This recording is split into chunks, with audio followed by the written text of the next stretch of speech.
Welcome to Money in the Air, the music podcast about neighboring rights, the royalties you earn from the public performance of your recordings and the business of music in general. Brought to you by IAFAR, the International Association for Artists and Rights Holders. I'm Andrew, a royalty consultant helping artists to collect on their value. Hi, I'm Gina, Deacon. I work for Absolute Rights Management and I work with record labels and artists to ensure we claim the royalty income due to them. I'm Stacey Haber and I'm from Inside Baseball Music Publishing. Hi, I'm Tania, Oliveira. I work for Transparence Entertainment Group. I focus on World X USA neighbouring rights on the performer side and rights holder side. Hey, welcome back to Money in the Air. This week, we're really excited because we're going to talk all things South Africa, and it's really exciting to find out what's going on there. Our guest today is Andrew Mitchley. He's from Gresham Records, and he's a NAR co-founder. He's just the guy. I am the MD of Gresham Rights Management, but when it comes to neighbouring rights, I am the COO of David Gresham Records. Welcome to the podcast. It's lovely to have you here. First thing I want to know is how many neighbouring rights organizations do you have for rights holders and performers in South Africa? So at the moment, there's only one that is actually regulated, that has a license to operate. It's called SAMPRA. There is a smaller organization called IMPRA, but as far as I'm aware, they don't hold a license from the regulator at the moment. But SAMPRA pretty much represents 99% of the entire industry. All the majors are with them, all the major indies are with them, all the major catalogs sit with them, as well as I think there's about 15,000 performers registered as well. Is it the same in South Africa as it is in most of the world, where the performer will not get paid unless the rights holder has registered the recording first? Yes. At the end of the day, the license really lies in the copyright owner. So obviously the license would flow through the label or copyright chamber first. Obviously the performers would be licensed in tandem with that. It's very difficult for a performer to actually register their copyright for neighbouring rights without a label associated with it or a copyright owner. So if they're a DIY artist and they are the rights holder themselves, they can do that? Yes, so they would essentially register themselves as the label as well.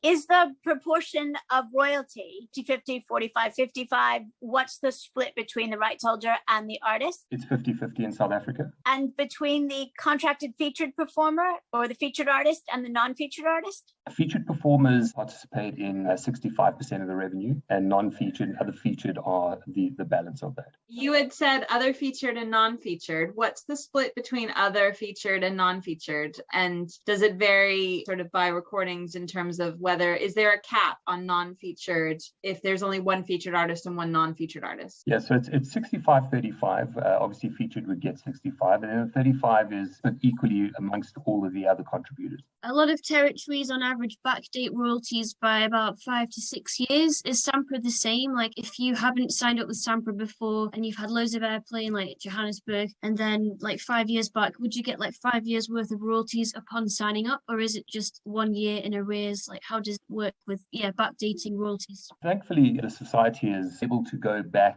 to 2009. As long as you've got a valid claim and there was performances on that work and there was money collected, they can go as far back as that. If you're a UK label and you want to join SAMPRA, the rights holder, is that possible, or do you have to be based in South Africa? In the case of our company, we always encourage labels to sign up with us, and obviously having boots on the ground in the local territory is essential, dealing with the society. Also from an organization point of view, they also prefer that there is a local representative looking after those interests. As a representative in the UK who has accounts directly with many international societies, how would we go about setting up an account with SAMPRA? Would we have to liaise with you? Because I was told without being a label based in South Africa, we couldn't join SAMPRA. That would obviously be the SAMPRA policy. I can't really talk too much about the policy. At the end of the day, we are simply a member and we represent a lot of international catalogs. You would be redirected from SAMPRA to one of the preferred or of other companies that be the channel into the society. Wills and estates and heirs. Here in the UK, the right is not waivable or transferable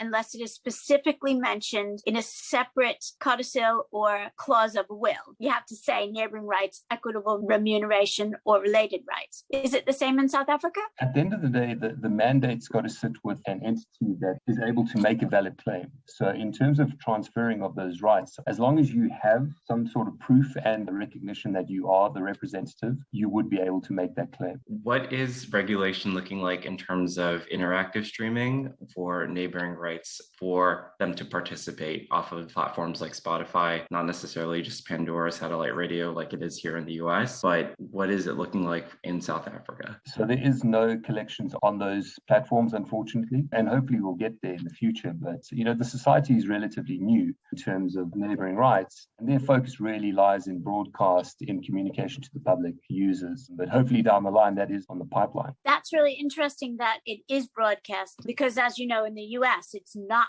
broadcast. And there is a movement for national treatment. So are Americans covered for broadcast in South Africa, even though South Africans are not covered for broadcast in the US? No, unfortunately, they're not. Broadcast is by far the biggest revenue generator in South Africa. And if broadcast isn't treated the same in America, that it'd probably be a very difficult place to reach if it's not fairly compensated on both sides. For online broadcast in South Africa, it is such a tiny, tiny, tiny market. One wouldn't imagine that there'd be kind of an equilibrium between the two. IAFAR's handy tip regarding national treatment between the US and South Africa is that the US pays out more in neighboring rights royalties than most other countries in the entire world combined. So if you're not giving national treatment and you're not getting it from the US, your artists are missing out on potential pots of money. Just leave that hanging in the air. That's not about you as a rep. That's about legislation and what societies have decided between themselves. Who owns SAMPRA? SAMPRA is owned by the members, a member society. At the end of the day, the stakeholders are the labels and the performers. There is a very clear separation between the performers chamber and a copyright chamber. There is a board that is made up 6-6 on each side of those chambers with an independent chairperson that oversees the entire organization. It is member owned. That is really impressive, especially that it's 6-6.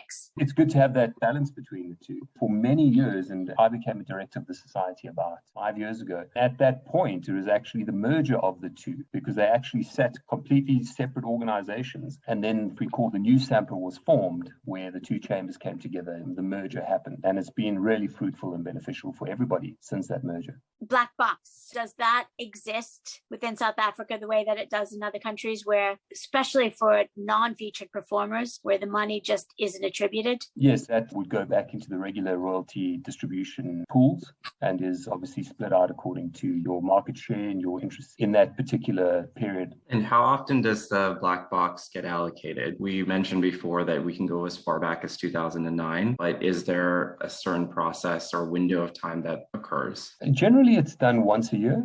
Can I ask, are the payments from SAMPRA annually and are they in December, or do you have any other payments throughout the year, and does that cover both rights holders and performers, or do they differ? Yeah, so SAMPRA does distributions once a year. Traditionally, it would have been in December. However, due to the pandemic and obviously with our artists' live careers being decimated, they've actually moved all of those distributions to now, early September. Does SAMPRA have a portal where you kind of log in and you search for repertoire and make your claims? Or is it done by submitting like a spreadsheet? A lot of CMOs have both, or others you just submit an Excel spreadsheet like discography, if that makes sense. They actually do both. There is a new portal that I believe will be ready by the end of the year, but you can do online submissions and you can also do email. Obviously, the bigger catalog owners would be submitting through CSVs and Excel documents, but you can also, as a performer, do it one by one directly on their website. Is studio producer a payable role? Yes. So generally what would happen is there would be a declaration form of contributing performers or people involved in the sound recording, which is actually submitted by the artist, with artists and administration being quite difficult. I mean, from a purely administrative point of view, in our company and the artists we represent, we actually do all of that registration for them and making sure that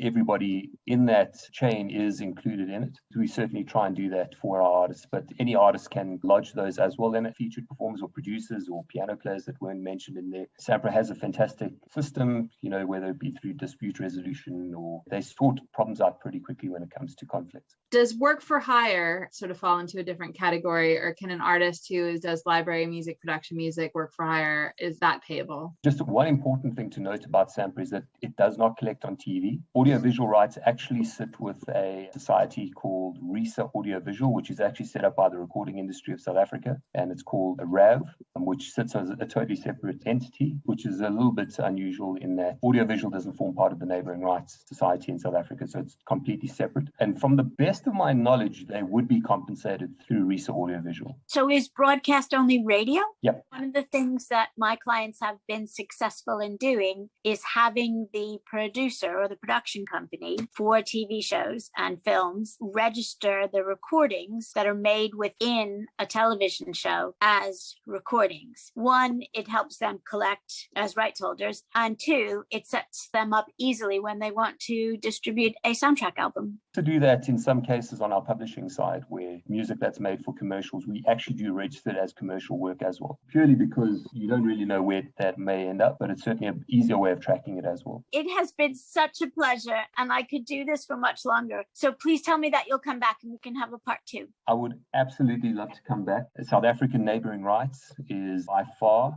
the biggest neighbouring rights society on the continent, and hopefully leading by example, because there are many, many gaps on the African continent that need to be filled. Other people that have interest in this across the continent, we can get it right, because there are a lot of labels and performers that do need to participate in that economy that simply isn't getting back to where it should be. Thank you so much for participating. If you're not already a member of IAFAR, please go to www.iafar.co.uk and hit that join now button. Again, Andrew, thank you so much. And thank you to my esteemed colleagues, Naomi, Tania, Andrew, and Gina. Have a great week. Bye.